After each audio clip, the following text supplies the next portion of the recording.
America घुटनों पे आ जाता है, कनाडा घुटनों पे आ जाता है, कतर घुटनों पे आ जाता है, लेकिन ये जो देश के अंदर देश के गद्दार बैठे ये सोच रहे कि तुम घुटनों पे नहीं आएंगे, लेकिन मिट्टी में मिला दिए जाएंगे, मिट्टी में। तो और भारत की बातें तो छोड़ो, जहाँ से आए हुए आतंकवादी उस पाकिस्तान में भी बीजेपी की सरकार बना दे।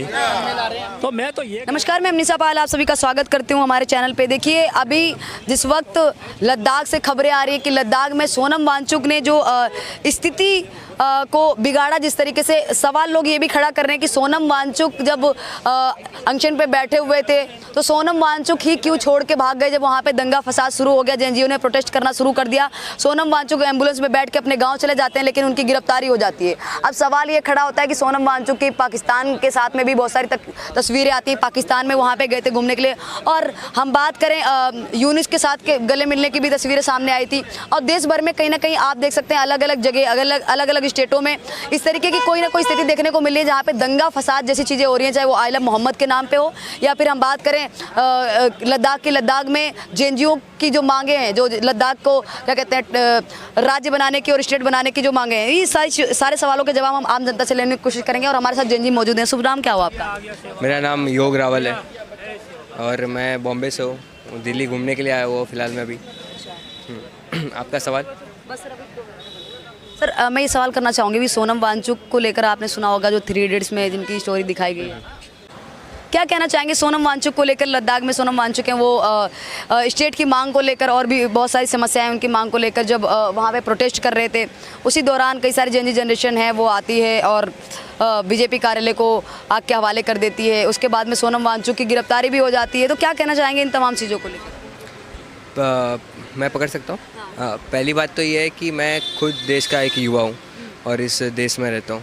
अच्छा, तो मेरा मानना है कि उनको सुख सुविधाएं जो मिलनी चाहिए, पर उनका जो पाकिस्तान जाना है, वहाँ से लाना है, जो अगेंस्ट जो गवर्नमेंट है उनके ऊपर बोलना है। आपको अगर हक मांगना है तो आप मांगो ना, हक से हक मांगो। आपका देश है ना, आप मांग सकते हो, आपके राइट्स है। तो उस हिसाब से आप अगेंस्ट मत जाओ। आप पाकिस्तान जाके मिल रहे हो, वहाँ जाके लद्दाख के युवाओं को भड़का रहे हो, तो वो एकदम गलत चीज़ है। हाँ, वहाँ पे इंफ्रास्ट्रक्चर नहीं है, माना बहुत सारी कमी है, तो धीरे धीरे होता होगा। गवर्नमेंट काम करती करेगी। आप देश से बाहर जाके वैसे मुल्क में जाके जो अपने अगेंस्ट है, आप वहाँ बैठ के आप यहाँ के लोगों को भड़का रहे हो, तो वो गलत है। तो मेरे हिसाब से तो काम होना ही नहीं चाहिए।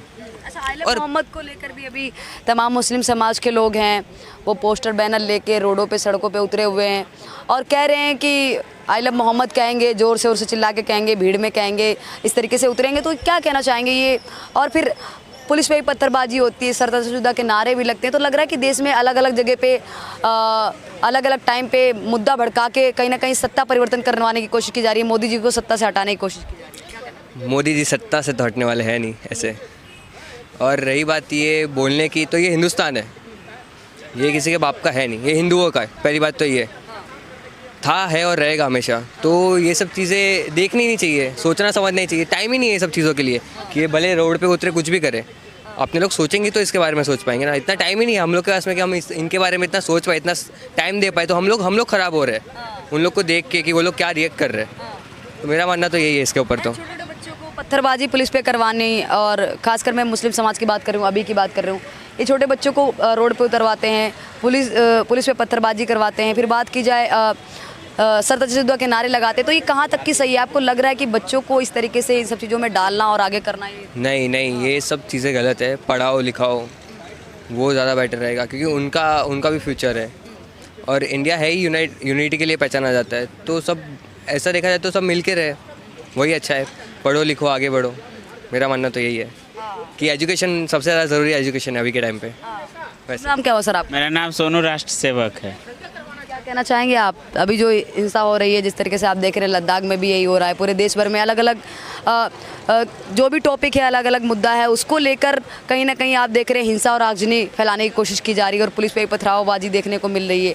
पुलिस को भी ये बोला जा रहा है सरतशुदा के नारे लगाए जा रहे हैं। तो ये कहाँ तक? देखिए, पहले बार जो मानसुख जी के बारे में बोले आप, तो भैया ने बोला भी मांग रखना कोई गुनाह नहीं मांगिए।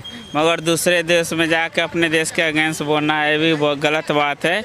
अगर कोई भी ऐसा करता, आम नागरिक भारत के कर या नेता, उनको मतलब पॉलिटिक्स जो बनना है वो बनिए, कोई दिक्कत नहीं। मगर राजनीति कर रहे हैं अगर इस चीज़ पर, तो उस तरीके से राजनीति न करे जो देश को क्षति पहुँचे, देश को नुकसान पहुँचे, देश के युवा में गलत संदेश जाए।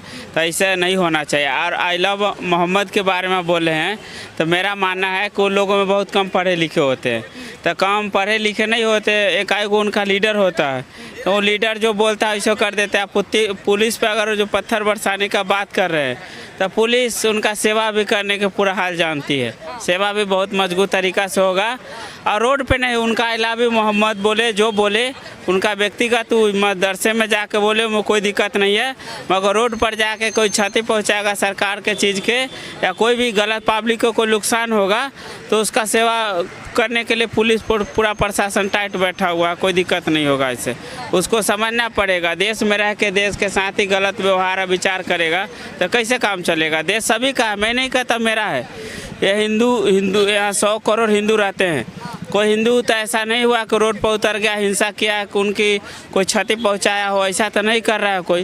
राजनीति करिए, कोई भी चीज़ करिए, मैं जानता हूं कि राजनीति उनको करना है, मगर इस निचले स्तर पर मत आ जाइए कि देश को युवाओं में गलत संदेश जाए या फिर गलत विचार किसी के साथ पेश कीजिएगा, ऐसा गलत बात है बिल्कुल है जी। शुभ नाम क्या हो सर आपका? मेरा नाम रविंद्र आर्य है, मेरठ उत्तर प्रदेश का रहने वाला हूँ। क्या कहना चाहेंगे, देश में अलग अलग तरीके से माहौल भड़काने की कोशिश की जा रही है। उधर हम बात करें लद्दाख की, लद्दाख में जिस तरीके से युवाओं को रोड पे उतारा गया, बीजेपी कार्यालय को जलाया गया, उसके बाद में देखने को मिलता है कि कांग्रेस नेता हैं वो उस प्रोटेस्ट में या फिर कहा जाए उसी हिंसा में शामिल भी थे। और बात की जाए भी आलम मोहम्मद के पोस्टर बैनर लेके मुस्लिम समाज के लोग अलग अलग राज्यों में अलग अलग जगहों पे अलग अलग टाइम पे प्रोटेस्ट कर रहे हैं, धरना प्रदर्शन कर रहे हैं, और साथ ही में ही पुलिस को भी पत्थरबाजी पुलिस पे हो रही है और स्वतंत्रता युद्ध के नारे लगाए जा रहे हैं, छोटे बच्चों को आगे किया जा रहा है। क्या कहना चाहेंगे? देखो, वहाँ कोई इतनी बड़ी बात तो है नहीं कि आदमी को सोच विचार करना चाहिए। वहाँ तो सीधी सी बात है, एक कांग्रेस का नेता एक प्रोटेस्ट कर रहा था और वहाँ जनता को भड़काया, उसने पत्थरबाजी प्रशासन के ऊपर करी। तो ये प्रशासन की कमजोरी है, उनको अब तक मुंह तोड़ जवाब क्यों नहीं दिया। जब देश का प्रधानमंत्री, हमारे पूर्व प्रधानमंत्री थे एक, वे ये कहते थे कि हम शांति के पुजारी तो ज़रूर हैं, लेकिन ईंट का जवाब पत्थर से देना जानते हैं। जब प्रधानमंत्री की ऐसी सोच है, भारत के जो पूर्व प्रधानमंत्री होते थे, हमारे क्या नाम था उनका, नहीं, वो 65 का जो युद्ध हुआ था वो भी किया था उन्होंने। जवाहरलाल नेहरू की बात करें आप? अच्छा, आप उनकी बात करें। लाल बहादुर शास्त्री जी ने कहा था ये बात है? अगर लाल बहादुर शास्त्री जी की इतनी प्रेरणा लेता है लोग, तो उस पर चलना चाहिए प्रशासन को। फिर दूसरी बात रही, आप मेवात को उठा के देख लो, चाहे वहाँ भी कांग्रेस का एक नेता निकलता है, वहाँ भी दंगा होता है, पूरा दंगा भड़कता है, गोलियां तक चलती है, पत्थरबाजी होती है, सारे काम। उससे ज़्यादा स्थिति खराब हो जाती है लद्दाख की। तो यहाँ लद्दाख में हो या मेवात में हो, अगर देखा जाए तो नज़रिए से एक ही दिखाई देता है। माहौल वहाँ भी ख़राब करना था देश का और यहाँ भी ख़राब किया जा रहा। तो इसमें कोई इतनी बड़ी बात नहीं है सोचने वाली। ये सारी की सारी मिली भगत, यानी कि फंडिंग के अनुसार, ये फंडिंग के तहत सारा ये देश में जहर घोलने वाली चीज़ें हो रही है। चाहे उसमें मुसलमान को टारगेट किया जाए या किसी और समुदाय के आदमी को टारगेट किया जाए, लेकिन सारी की सारी ये पॉलिटिक्स बाजी है।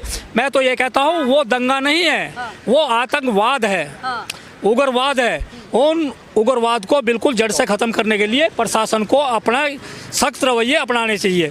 जी, जो भी इसमें सम्मिलित है, अंदर काम करने वाले हैं, उनको ऐसी सज़ा दी जाए कि ना कि उनको जेल में डाला जाए, बल्कि उनका एनकाउंटर भली भांति किया जाना चाहिए, क्योंकि इनका इलाज और कुछ नहीं है।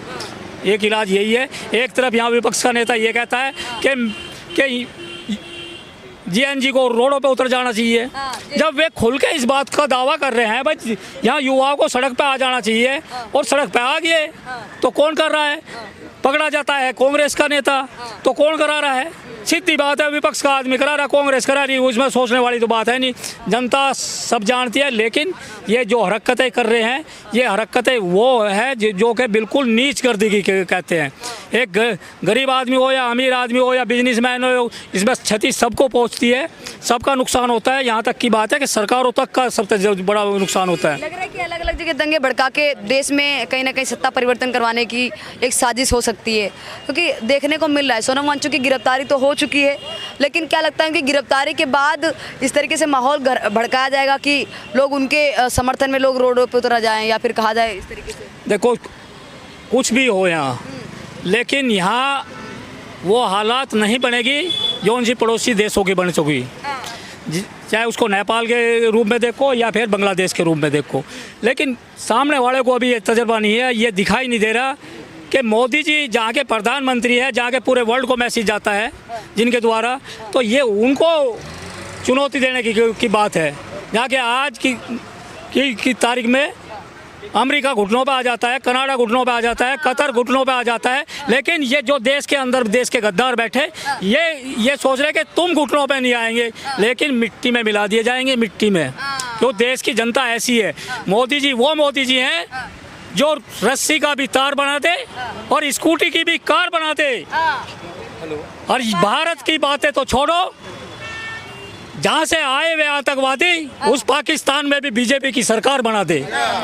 तो मैं तो ये कह रहा हूँ कि यहाँ अभी हुआ है ही क्या? अभी तो देखो, ये सोच रहे हैं कि हम इसको चाहेंगे। शुभ नाम क्या हुआ आपका? नहीं भाई, बात नहीं करना चाहिए। शुभ नाम तो बता दीजिए ना, नाम तो बता दीजिए। शुभ नाम क्या हुआ आपका? कुछ नहीं, नाम क्या बात करोगे पहले बताओ।